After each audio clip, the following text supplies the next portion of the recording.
Hello दोस्तों, स्वागत है आप सभी का आज के इस नई वीडियो में। और आज हम शुरू करेंगे मॉर्फोमेट्रिक एनालिसिस में इसका नेक्स्ट सेशन, जिसको हम बोलते हैं areal aspects of morphometry of basin. ठीक है, ये वीडियो वैसे कल आने वाली थी, लेकिन हुआ कल कुछ ऐसा कि मैंने पूरी वीडियो रिकॉर्ड करी और फाइनल जाके उसका आउटपुट देखा तो उसकी ऑडियो ही पता नहीं गायब हो गई। ठीक, तो इस वजह से ये मुझे दोबारा सब रिकॉर्ड करनी पड़ रही है पूरी वीडियो। वो अब क्या कहें कि उसे अपलोड कर नहीं सकते थे कि वो, क्योंकि उसमें ऑडियो नहीं थी। तो अभी मैं दोबारा अपलोड कर रहा हूँ इसको, दोबारा रिकॉर्ड करके। ठीक, इसलिए एक दिन लेट हो गया है, तो चलिए कोई बात नहीं। अब हम मॉर्फोमेट्रिक एनालिसिस का आगे बढ़ेंगे एक स्टेप और, जिसमें हमने लीनियर एस्पेक्ट तो कवर कर ही लिया है। अब हम एरियल एस्पेक्ट को कवर कर रहे हैं। अगर आप इसको पहली बार देख रहे हैं तो मैं आपको बता दूं, चैनल के प्लेलिस्ट में जाइए। प्लेलिस्ट में जाकर के आपको एक सेक्शन दिखाई देगा, यूनिट 9 कार्टोग्राफी एंड टेक्निक्स नाम से। उसको शुरू से देखिएगा तो आपको मॉर्फोमेट्रिक एनालिसिस भी समझ में आएगा। हमारा टारगेट है 80+ क्वेश्चन का ज्योग्राफी सब्जेक्ट में, जो कि आपके लिए क्लासेस बहुत ज़्यादा हेल्पफुल रहेंगी। ये मेरे अकेडमी पर प्रोफाइल है, अगर आपने अभी तक फॉलो नहीं किया तो कर सकते हैं आप, जिससे आपको डेली लाइव क्लासेस की नोटिफिकेशन मिलता रहेगा। एन अकेडमी और मेरे साथ इंडिया के लार्जेस्ट लर्निंग प्लेटफॉर्म पर प्रिपरेशन कीजिए और अपने 80+ क्वेश्चन के टारगेट को ज्योग्राफी में सुनिश्चित कीजिए। ठीक, और आप सभी के लिए अन अकेडमी पर मैंने 2 कोर्सेज, जो कि एक तो ये ये क्रैश कोर्स है। क्रैश कोर्स में हम 30 डेज में कंप्लीट ज्योग्राफी को रिवीजन करने वाले हैं, इंपॉर्टेंट कॉन्सेप्ट्स को। तो ये आपका डिटेल्ड कोर्स है ज्योग्राफी ऑफ इंडिया का, इसे भी आप ज्वाइन कर सकते हैं। ये बेसिक इन्फॉर्मेशन तो मैं आपको हमेशा देते ही रहता हूँ। अगर आपको सब्सक्रिप्शन लेना है तो यहाँ पर आप मेरा रेफरल कोड, क्या है मेरा रेफरल कोड, ये है ज्योग्राफी विद अंकित, को अप्लाई करिएगा, 10% का डिस्काउंट मिल जाएगा। आइकॉनिक का भी सब्सक्रिप्शन लेते हैं, आइकॉनिक के बारे में डिटेल्स हैं, क्या फायदे हैं आइकॉनिक के। डेली लाइव क्लासेस ज्वाइन कीजिए अकेडमी पर मेरे साथ, सुबह 7:30 से 9 बजे पहली प्लस क्लास, 10 से 11 बजे स्पेशल क्लास, 6 से 7:30 बजे प्लस क्लास होती है। डेली ज्वाइन कीजिए, इसी टाइमिंग पर मिलूंगा मैं आपको। ये हमारा शेड्यूल है अकेडमी पर डेली। सॉरी, ये मेरे बारे में कुछ बातें हैं जो आप देख सकते हैं, शेड्यूल तो पीछे है, ये रहा शेड्यूल। और ये है मेरे बारे में कुछ बातें जो आप देख सकते हैं। यहाँ प्लेलिस्ट बनी हुई है, प्लेलिस्ट में जाइए, आपको unit 9 models and theory books statement इस तरीके से प्लेलिस्ट बनी हुई है, उनको आप देखिए। ये वाली प्लेलिस्ट है जिसकी मैं बात कर रहा था, तो सीक्वेंस में देखिएगा, अदरवाइज ये समझ में नहीं आएगी फिर। ठीक, और ये आपका मॉडल्स एंड थ्योरीज की इंपॉर्टेंट प्लेलिस्ट है आप सभी के लिए, इसको ज्वाइन कीजिए, देखिए। ठीक, आपको नोट्स यहाँ पर मिलेंगे। और यह आपके टेलीग्राम चैनल, ये तो चैनल है, ये आपके ग्रुप है डिस्कशन के लिए। पेड ग्रुप और नोट्स से रिलेटेड आपको कोई भी क्वेरी है तो आप मुझे यहाँ पर कांटेक्ट कर सकते हैं, व्हाट्सअप कर सकते हैं। ठीक है, चलिए इसके आगे जब हम बढ़ते हैं तो ये है मेरा इंस्टाग्राम हैंडल है, आप जाके मुझे फॉलो कर सकते हैं, सारे लिंक नीचे डिस्क्रिप्शन में दिए हुए हैं। मॉर्फोमेट्रिक एनालिसिस की जब हम बात करते हैं तो मैं आपको पहले भी बता चुका हूँ, मॉर्फोमेट्रिक एनालिसिस यूनिट 9 का एक सब सेक्शन है। इसमें कार्टोग्राफी, इसमें आपका मॉर्फोमेट्रिक एनालिसिस, इसी यूनिट के अंदर आपका रिमोट सेंसिंग एंड जीआईएस, इसी यूनिट में आपको स्टैटिस्टिक्स भी देखने को मिलता है। तो कार्टोग्राफी हम कंप्लीट कर चुके हैं, मॉर्फोमेट्रिक एनालिसिस पे हम कंटिन्यू हैं। ठीक, मॉर्फोमेट्रिक एनालिसिस को भी फिर हम 3 तरीके से पढ़ सकते हैं। मॉर्फोमेट्रिक एनालिसिस को कैसे करके, पहले लीनियर एस्पेक्ट, फिर आपके पढ़ रहे हैं हम आज एरियल एस्पेक्ट, फिर हम इसके बाद पढ़ेंगे रिलीफ एस्पेक्ट। तो इन 3 तरीकों हम पढ़ेंगे, ये हमने पढ़ दिया है। अब हम एरियल एस्पेक्ट पढ़ने वाले हैं। लीनियर एस्पेक्ट, एरियल एस्पेक्ट, चाहे रिलीफ एस्पेक्ट हो, इन सभी के हम कुछ मेथड्स होते हैं इन सभी के अंदर। तो उन मेथड्स को हम डिटेल में कवर कर रहे हैं। कारण क्या है, सभी मेथड्स क्या एग्जाम में आएंगे, इसका जवाब है नहीं। सारे मेथड एग्जाम में नहीं आने वाले हैं, उनमें से कुछ सेलेक्टेड मेथड ही एग्जाम में आएंगे, जो कि आपके सामने लिखे हुए। इसके अलावा एक दो और जो एग्जाम में आएंगे, इसके अलावा एग्जाम में नहीं आएगा, ये मैं आपको पहले ही बता रहा हूँ। तो फिर हम मॉर्फोमेट्रिक एनालिसिस को डिटेल में सारे टॉपिक क्यों कवर कर रहे हैं, हर एक एस्पेक्ट के, चाहे वो लीनियर हो, चाहे वो एरियल हो, या फिर वो आगे आने वाला रिलीफ एस्पेक्ट हो, सभी को कवर क्यों कर रहे हैं। वो इसलिए कवर कर रहे हैं क्योंकि देखिए, आपने जियोमॉर्फोलॉजी, क्लाइमेटोलॉजी, ओशनोग्राफी, एनवायरनमेंट में आप स्मार्ट वर्क कर पाते हैं। कारण क्या है उसका, कि आपको उसके बेसिक पता है, इसलिए आप स्मार्ट वर्क कर पाते हैं। स्मार्ट वर्क का मतलब ये है कि क्या छोड़ना है, क्या पढ़ना है, ये डिसाइड कर पा रहे हैं। ठीक है, वो कब कर पा रहे हैं, जब आपको पहले से उसके बारे में जानकारी है। अब मॉर्फोमेट्रिक एनालिसिस ना ही आपने स्कूल में, कॉलेज में पढ़ा है, और ना ही आपको कहीं और पढ़ाया गया है। बुक्स में पढ़ोगे तो इसकी लैंग्वेज इतनी टफ है कि आपको समझ में नहीं आएगा। इसीलिए मैंने सोचा है कि मैं इसको डिटेल में हर एक टॉपिक इसमें करवाऊंगा, चाहे इसमें समय कितना ही लग जाए। वैसे अब ज़्यादा समय नहीं लगने वाला है, अब जल्दी कवर होगा ये। ठीक, तो इसलिए मैं इसको डिटेल में कर रहा हूँ, ताकि आपको सारा एक दिमाग में पिक्चर आपको क्लियर होनी चाहिए। जब तक आप किसी टॉपिक को पढ़ने के बाद उसको सोच नहीं पा रहे हैं, अपने दिमाग में विजन क्लियर नहीं कर पा रहे हैं, इसका मतलब है कि वो टॉपिक आपको अच्छे से समझ में नहीं आया है, भी उसमें कोई ना कोई कमी रह गई है। इसीलिए हमने लीनियर एस्पेक्ट के 8 टॉपिक पढ़े हैं। इसी प्रकार से एरियल एस्पेक्ट में भी करीब करीब 8 मेथड हैं, जिसकी वजह से हम एरियल मॉर्फोमेट्रिक के बारे में जानकारी प्राप्त करेंगे। ऐसे ही रिलीफ एस्पेक्ट में भी कुछ 8 मेथड्स होते हैं। तो ये टोटल मिला के 24 मेथड्स होते हैं। 24 के 24 नहीं पूछे जाएंगे एग्जाम में, ये आपके सामने है जो एग्जाम में पूछे जाने के लिए इंपॉर्टेंट है। लेकिन इनको आप तभी समझ सकते हैं, जैसे मैं आपसे बात करूं कि ड्रेनेज डेंसिटी की आप बात कर रहे हैं, तो इससे पहले अगर आपको स्ट्रीम ऑर्डरिंग, स्ट्रीम की फ्रिक्वेंसी के बारे में नहीं पता, तो आपको ड्रेनेज डेंसिटी समझ में नहीं आएगा। आप यहाँ पर फॉर्म फैक्टर के बारे में पता कर रहे हैं, पढ़ रहे हैं, लेकिन आपको एरियल एस्पेक्ट के बारे में जानकारी नहीं कि एरियल एस्पेक्ट होता क्या है, तो आप फॉर्म फैक्टर को बस याद करते रहेंगे, है ना। तो ऐसे बहुत बेसिक टॉपिक होते हैं जो दूसरे बेसिक टॉपिक की रिक्वायरमेंट होते हैं। तो पहले आपको रिक्वायरमेंट फुलफिल करवा रहा हूं मैं आपके, ताकि आपको हर एक टॉपिक अच्छे से आप उसका इंटरलिंक समझ जाएं कि कौन सा टॉपिक कैसे पूछा जा रहा है, क्यों यही टॉपिक दिया हुआ है, बाकी अंडरस्टूड टॉपिक है। तो इसी क्रम में देखिए आज हम शुरू कर रहे हैं आपका areal aspect of drainage basin. अब यहाँ पर एरियल एस्पेक्ट का मतलब क्या है, तो यहाँ पर देखिए एक शब्द है एरियल।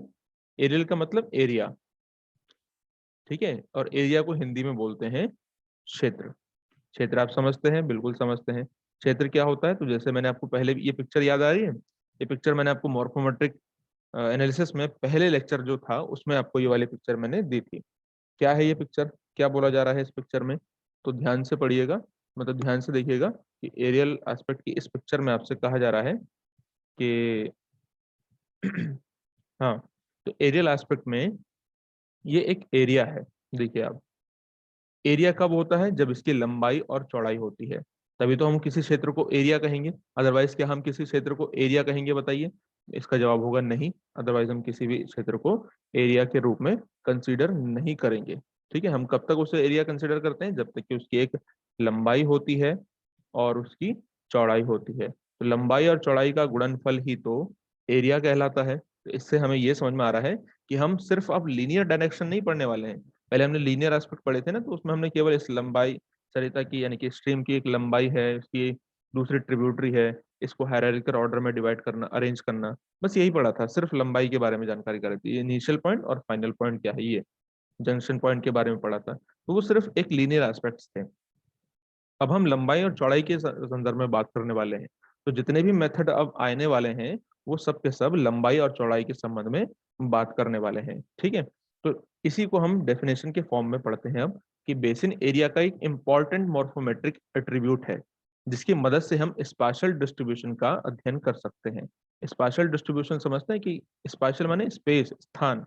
तो स्थान का डिस्ट्रीब्यूशन कैसा है किसी क्षेत्र विशेष में, उसके बारे में हमें जानकारी इससे प्राप्त हो सकती है कि ड्रेनेज डेंसिटी क्या है। और डेंसिटी का मतलब आप समझ रहे हैं कि डेंसिटी कैसे निकाली जाती है, पॉपुलेशन डेंसिटी। तो कि सारे लोगों को, जितने लोग एक क्षेत्र में रहते हैं, मान लीजिए ये कोई एरिया है, इस क्षेत्र में जितने भी लोग रहते हैं उनका नंबर काउंट कर लिया, टोटल नंबर उनका, और उस क्षेत्र का जो टोटल एरिया है, किलोमीटर स्क्वायर एरिया में है ना लंबाई और चौड़ाई, तो उससे डिवाइड कर देंगे तब डेंसिटी निकल के आएगी। तो ऐसे ही हमें इस ड्रेनेज बेसिन में भी करना होगा, जो कि एक river main master consequent stream और उसकी ट्रिब्यूटरी से मिलकर के बनता है। ठीक, तो इस चीज को भी हम डेंसिटी को तभी समझ पाएंगे जब हम इसके एरियल एस्पेक्ट पे बात करेंगे। स्ट्रीम फ्रीक्वेंसी, फ्रीक्वेंसी हम तभी समझ पाएंगे जब हमें एरिया के बारे में जानकारी होगी। तो टेक्सचर, स्लोप, एट्रीब्यूट, ये सारी चीजें अभी हम आगे एक एक करके देखेंगे, हम तभी पढ़ पाएंगे। According to H.W. एंडरसन 1957 में इन्होंने कहा है, devil's own variable because almost every watershed characteristic is correlated with area. यहाँ पर आपसे कहा जा रहा है कि जब हम एरियल एस्पेक्ट की बात करते हैं, तो एरियल एस्पेक्ट में इसका एरिया कैसे करके डिसाइड होगा कि इतने एरिया का हमें अध्ययन करना है। तो एरिया डिफाइंड होता है, यहाँ पर देखिए आप, वाटरशेड से। वाटरशेड में आपको पिछली क्लासेस में बता चुका हूँ, तो वो आपको प्रॉब्लम नहीं होनी चाहिए।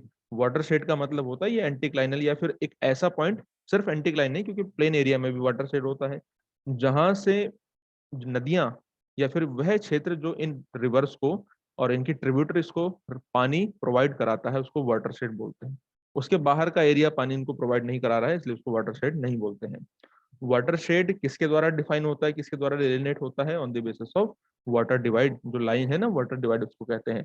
और इस वाटर डिवाइड को and the area of all stream segments, जितने भी स्ट्रीम है उनके सेगमेंट्स मैंने आपको बताए थे।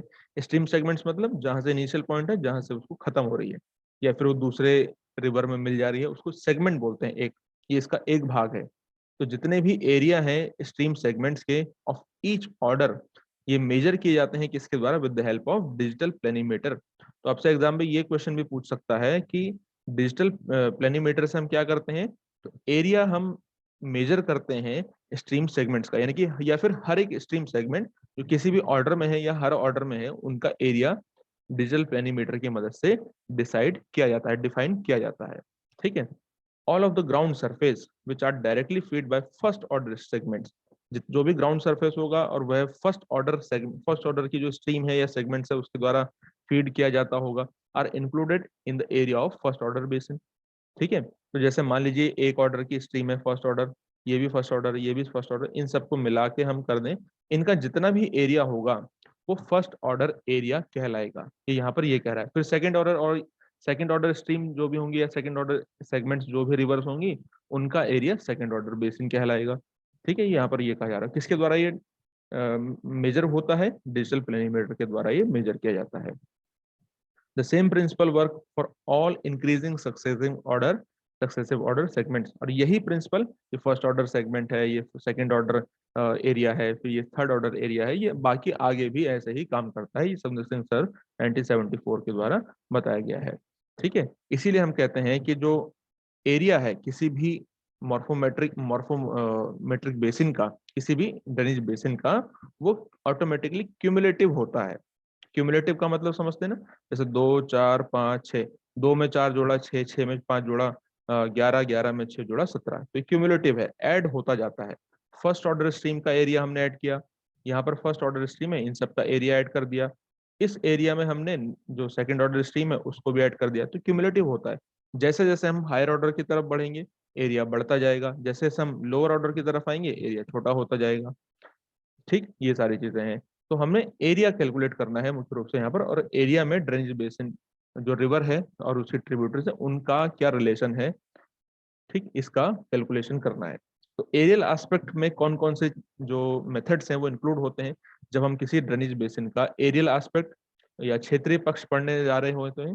तो उस समय पर हमें डिजिटल प्लेनी प्रीमीटर, ये सॉरी बेसिन प्रीमीटर क्या होता है ये हम समझेंगे आज।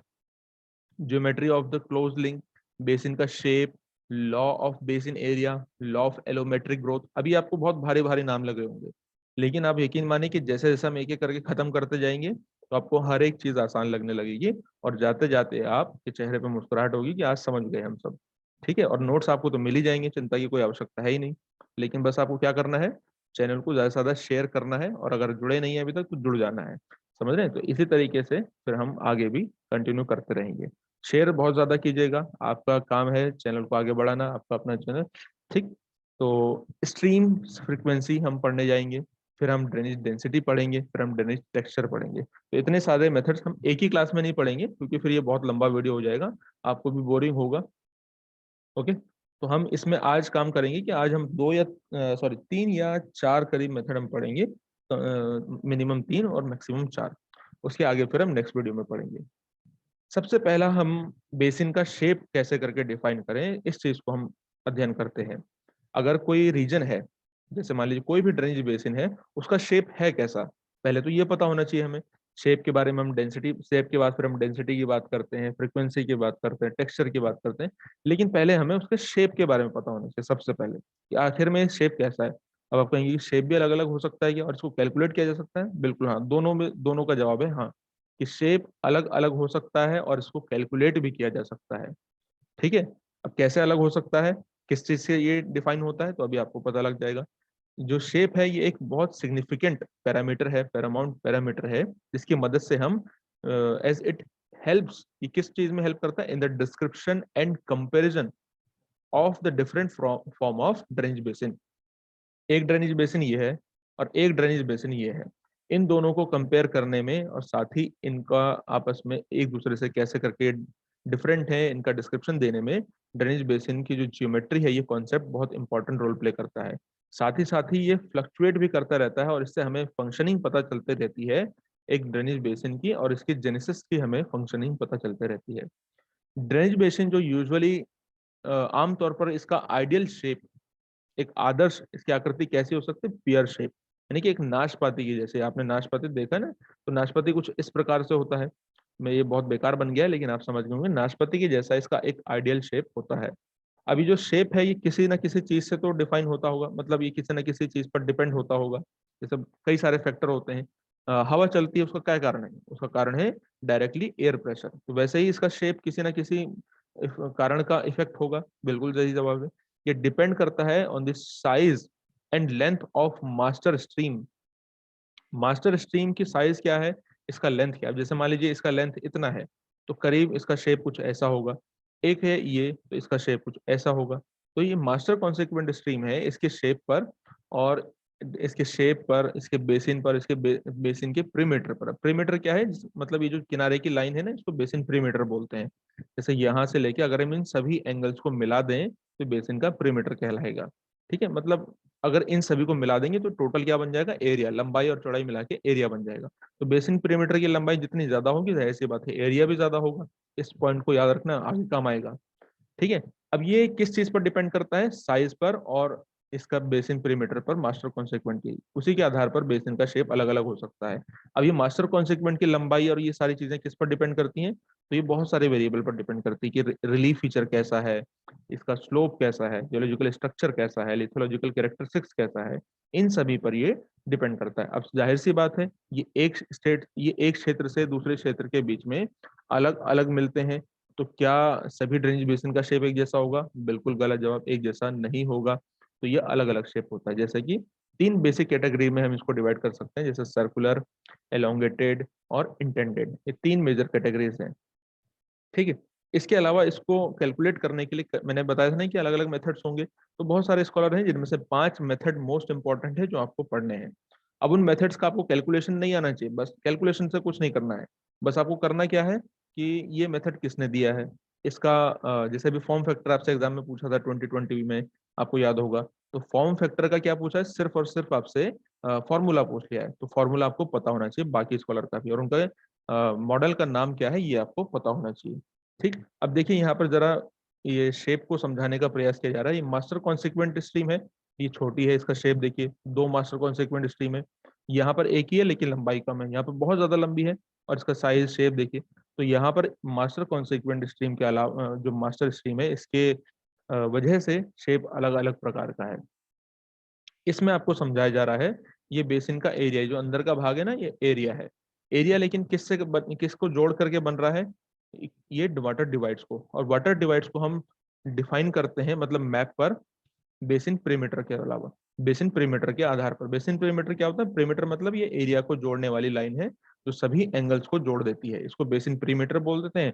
और बेसिन पेरीमीटर की लंबाई जितनी ज्यादा होगी, देखिए अब अगर आप इसकी लंबाई देखेंगे और इस वाले पॉइंट की लंबाई देखेंगे तो किसकी ज्यादा लंबाई होगी, जाहिर सी बात है ये ए है अगर और ये बी है तो इस बी की लंबाई ज्यादा होगी। तो बेसिन के पेरीमीटर की लंबाई जितनी ज्यादा होती है उसका एरिया भी ज्यादा होता है। दोनों में क्या हम कह सकते हैं कि पॉजिटिव रिलेशन है, बिल्कुल रिलेशन है, पॉजिटिव रिलेशन है। ठीक है, तो पेरीमीटर बढ़ता है, एरिया भी बढ़ता है। अब बेसिन का शेप कैलकुलेट करने के लिए बहुत सारे स्कॉलर ने अपने अपने मेथड दिए, जिसमें से 5 पढ़ने हैं। 4 ये लिखा है, 5वां ये है। एक एक करके देखते हैं। तो सबसे पहला मेथड है जो कि एग्जाम में पूछा गया है, हॉर्टन का फॉर्म फैक्टर। फॉर्म फैक्टर याद रखिएगा, फॉर्म फैक्टर यानी कि आकार को, फॉर्म को प्रभावित करने वाले कौन कौन से फैक्टर हैं, इसको डिफाइन करते हुए बताते हैं हॉर्टन। कब, 1932 में। ये क्वेश्चन भी पूछा जा सकता है। इन सबका देखो अलग अलग मेथड है, स्टोडार्ट का ये मेथड है, फिर आगे मिलर पढ़ेंगे, शूम पढ़ेंगे। कब दिया है, 1932 में। क्या नाम है इसका, फॉर्म फैक्टर है। इसका फॉर्मूला आपसे एग्जाम में भी पूछा है recently, F is equal to A by L square. बस ये पढ़ना है आपको, कैलकुलेशन से कोई मतलब नहीं है। एफ का मतलब होता है factor of indicating elongation of the basin shape. ये क्या बताते हैं, ये ए बाय ए का मतलब बेसिन का एरिया, एल का मतलब होता है बेसिन की लेंथ, लेंथ का स्क्वायर करते हैं। ये बोलते हैं कि अगर एफ वेरीज फ्रॉम ओ, ये एफ ओ तक वेरी करता है, high elongation shape, elongated shape. ठीक। अगर ओ के पास है तो एलोंगेटेड शेप है। अगर ये 1 आता है 1, तो इसका मतलब होगा परफेक्ट सर्कुलर शेप होता है। इसके अलावा ये बताते हैं कि 10 हायर वैल्यू ऑफ एफ, अगर एफ की वैल्यू हायर है, ज्यादा है, तो शेप ज्यादा से ज्यादा सर्कुलर होगा। अगर इसका उल्टा हुआ, यानी कि ओ के पास गए, इन्हें कहा है ना कि एफ से ओ तक ये वेरी करता है, तो एफ के पास अगर ज्यादा होगी वैल्यू, तो ये परफेक्ट सर्कुलर शेप होगा। जितना ओ की तरफ जाते रहेगी उतना ही शेप एलोंगेटेड होते रहेगी। एलोंगेटेड का मतलब लंबाकार होते रहेगी। ये बात आपको याद रखनी है इसमें, बस और कुछ नहीं। किसने दिया है, कब दिया है, फॉर्मूला क्या है, और मेन इसका कंटेंट क्या है, ये मैंने आपको बताया। इतनी ही चीजें बस इसमें पढ़नी है, ज्यादा डिटेल में आपको कैलकुलेशन नहीं करनी है, क्योंकि वो एग्जाम में नहीं आएगी। ओके, चलिए नेक्स्ट क्या है। नेक्स्ट आता है स्टोडार्ट का इलेप्सिटी इंडेक्स मेथड। स्टोडार्ट का इलेप्सिटी इंडेक्स मेथड कब दिया है, 1965 में दिया है। क्या कहते हैं, E is equal to, formula है E is equal to pi L square divided by 4a। E का मतलब इलेप्सिटी इंडेक्स, ये शेप को कैसा मान रहे हैं, इलेप्सिटी मानते हैं। इलेप्सिट इंडेक्स मेथड है इनका। तो पाई का मतलब 3.14 होता है। आप जानते हैं कि 22/7 का मान क्या होगा, 3.14 होगा। ए मीन्स होता है बेसिन एरिया, और एल मीन्स होता है, ये एल है ना, नीचे ए है, एल मीन्स होता है बेसिन का लेंथ। तो ये बताते हैं कि वेरी करती है, ये जो वैल्यू है अगर कैलकुलेशन करके हम निकालेंगे, value of E varies from 1 to 0। इसका मतलब होता है कि दोनों को 1 से 0 के बीच में वैल्यू कैलकुलेट करके आती है। ठीक है, अगर ई के पास है, तो ई के पास अगर है तो is inversely proportional to F. E का मतलब है इलेप्सिक इंडेक्स मेथड होगा, मतलब ये शेप होगा, और अदरवाइज फिर वो एलोंगेटेड होगा। ठीक है, इसके अलावा वी एस मिलर आते हैं। वी एस मिलर क्या मानते हैं कि शेप कैसी होती है, सर्कुलरिटी इंडेक्स सर्कुलर होती है। सी 1953 में ये मेथड इन्होंने दिया हुआ है। ये बताते हैं कि C is equal to area of the basin, इसको डिवाइड करना है area of the circle with the same perimeter of the area of the basin, area of the circle with the same perimeter as the basin. इसको ये ऐसे पढ़ते हैं, या फिर इसको आप अगर फॉर्मूला के रूप में देखें तो C 4/4 पाई ए डिवाइड कीजिए पी स्क्वायर। ठीक, तो यहाँ पर आपको ये समझना है। अब इसमें भी बताया जा रहा है कि अगर सी वैल्यू कहाँ से वेरी करती है, सी वेरी फ्रॉम ओ। ठीक है, अब इसका मतलब होता है ए लाइन टू ए लाइन, ये क्या है, ओ क्या है, एक लाइन है। सी वेरी करती है फ्रॉम 0 to 1। ठीक, 1 के पास का मतलब क्या होगा, सर्कल, सर्कल है, ए सर्कल है। The higher value of C more circular shape, इसका उल्टा अगर होगा तो ये एलोंगेटेड होगा। ठीक है, ये बात ध्यान रखनी है इसमें। इसके अलावा आता है एस एस शूम का एलोंगेशन रेशियो मेथड है। एलोंगेशन रेशियो मेथड किसका, एस एस शूम। कब दिया है, 1956 में दिया है। ये अपने मेथड में क्या कहते हैं, ये बताते हैं कि सेम एरिया एज बेसिन, और इसका basin length, R means elongation ratio method. तो ये इनका फॉर्मूला है। तो शूम का ये मेथड है, आप इसको याद रखिएगा। 4 मेथड हमने पढ़ लिए। शूम के मेथड में ही आर का मतलब होता है, आर प्रोपोर्शनल रिलेटेड होता है किसके, स्क्वायर रूट ऑफ हॉर्टन के एफ से। द वैल्यू ऑफ आर ये वेरी करती है 0 तक। 0 मतलब हाईली एलोंगेटेड शेप, और 1 तक, 0 से 1 तक। 1 का मतलब सर्कुलर होगा, 0 का मतलब एलोंगेटेड होगा। ठीक है, तो हायर वैल्यू आर का मतलब एलोंगेटेड और सर्कुलर, और अगर 0 के पास जाएगा तो 1 के पास जाएगा तो फिर ये एलोंगेटेड होगा। ठीक है, तो ये इस तरीके से वेरी करता है। फाइनल जो हमारे सामने मेथड आता है वो कौन सा है, ये इस मेथड को हम कहते हैं, इसका नाम है, कौन कौन से स्कॉलर इसमें है, 5 मेथड पढ़ लिए हैं, पढ़ने जा रहे हैं हम। चोरले, मालम और पोगोस्लेस्की। 1957 का ये मेथड है इन तीनों का मिला के। इसको बोलते हैं लेमिनिस्केट मेथड। लेमिनिस्केट मेथड इसको कहते हैं, based on the comparison of basin with lemniscate curve. ये कर्व है लेमिनिस्केट कर्व, इसको बेसिन से लेमिनिस्केट कर्व से इसको कंपेयर करके। तो K is equal to L square by 4a। ठीक है, हायर वैल्यू ऑफ के, इसका मतलब होगा मोर एलोंगेटेड शेप होगा, और अगर लोअर वैल्यू ऑफ के होगी तो ये सर्कुलर शेप होगा, अगर सारे के सारे फैक्टर्स कांस्टेंट रहें तो। ठीक, चलिए, तो पहला हमने शेप के बारे में पढ़ा कि शेप में 5 ही मेथड आपको याद रखने हैं। शेप कैसे कैसी हो सकती है, आइडियल शेप कौन सी होती है, ये सारी चीजें। अब हम आ रहे हैं law of basin perimeter, basin length और बेसिन एरिया। perimeter के बारे में अभी आपको बताया था ना, perimeter क्या होता है। perimeter वो लाइन है या फिर वो एंगल है जिन सभी को मिला दें अगर हम, तो बन जाएगा बेसिन एरिया। ठीक, तो ये वो लाइन है। और बेसिन का लेंथ आप लंबाई जानते ही हैं कि लेंथ में, perimeter में और फिर एरिया में जाहिर सी बात है रिलेशन होगा। अब अगर ये बेसिन perimeter है, ये बढ़ गया तो एरिया भी बढ़ेगा, अगर ये घट जाएगी तो बेसिन का एरिया भी घट जाएगा, ऐसे ही बेसिन की लेंथ भी घटेगी या बढ़ेगी। ठीक है ना, तो इनमें कोई ना कोई रिलेशन होगा। इस चीज को कैलकुलेशन के लिए हमारे पास कोई मेथड होना चाहिए, बिल्कुल है। तो law of basin perimeter length and area, ये क्या बताता है, ये हमें बताता है कि ये determine the shape, size and genetic aspect of drainage basin. ये ड्रेनेज बेसिन के शेप, साइज और इसका जेनेटिक एस्पेक्ट यानी कि जननिक पहलू के बारे में हमें जानकारी देता है कि इसका डेवलपमेंट कैसे करके हुआ, इसका जो ओरिजिन है वो कैसे हुआ है। तो सबसे पहले हम बेसिन perimeter के बारे में देखते हैं। बेसिन का जो perimeter है वो डायरेक्टली कोरिलेट होता है। कोरिलेट मतलब कोरिलेशन आप पढ़े हैं, कोरिलेशन का मतलब नहीं पढ़ा है तो हम स्टैटिस्टिक्स में पढ़ेंगे बाद में। कोरिलेशन का भी मैं सिंपली मीनिंग बता देता हूँ कि वेरिएबल मान लीजिए एक है, वेरिएबल दो है, इन दोनों का आपस में क्या रिलेशन है, इसको इसके डिग्री फाइंड आउट करना कि ये परफेक्ट पॉजिटिव है, एक मतलब परफेक्ट पॉजिटिव, माइनस एक मतलब परफेक्ट नेगेटिव, जीरो मतलब, जीरो मीन्स नो कोरिलेशन, कोई भी रिलेशन नहीं है। ठीक है, कोई भी इनमें कोरिलेशन नहीं है। तो कोरिलेशन बताता है बेसिन perimeter उसके एरिया से, square root of basin area. जाहिर सी बात है, अगर इसका आकार बढ़ रहा है, मतलब इसका चारों एंगल को हम मतलब इसके सभी एंगल्स को मिला दे रहे हैं इस लाइन के, इसका आकार बढ़ेगा तो बेसिन का एरिया भी बढ़ेगा, है ना। और अगर ये perimeter घटेगा तो फिर ये भी घट जाएगा। ठीक है, बिल्कुल सही बात है। तो इसी को, इस इस बात को सबूत के साथ प्रोपाउंड करने के लिए एक रिसर्च है जो कि बिहार नहीं, झारखंड, छोटा नागपुर झारखंड से ही है। तो यहाँ पर coefficient of correlation between these two variables, कौन कौन से, बेसिन का area, square root of basin area और बेसिन perimeter का, यहाँ पे 30 ड्रेनेज बेसिन का कैलकुलेशन किया गया है साउथ ईस्ट ऑफ छोटा नागपुर पठार, झारखंड। ये बिहार नहीं झारखंड होगा।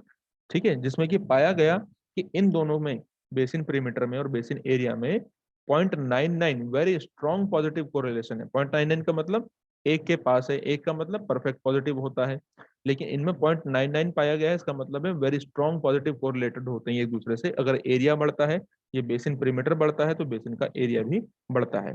ठीक है, और साथ ही साथ यहाँ पर 1% प्रोबेबिलिटी लेवल के साथ ये पाया गया, सिग्निफिकेंट लेवल। आप जानते हैं इसमें हमने रिसर्च में पढ़ा है, लेकिन अभी आपको नहीं पता है तो कोई बात नहीं, अभी इसको याद रखना, हम जब आएगा तो वहां पर डिटेल में बताएंगे।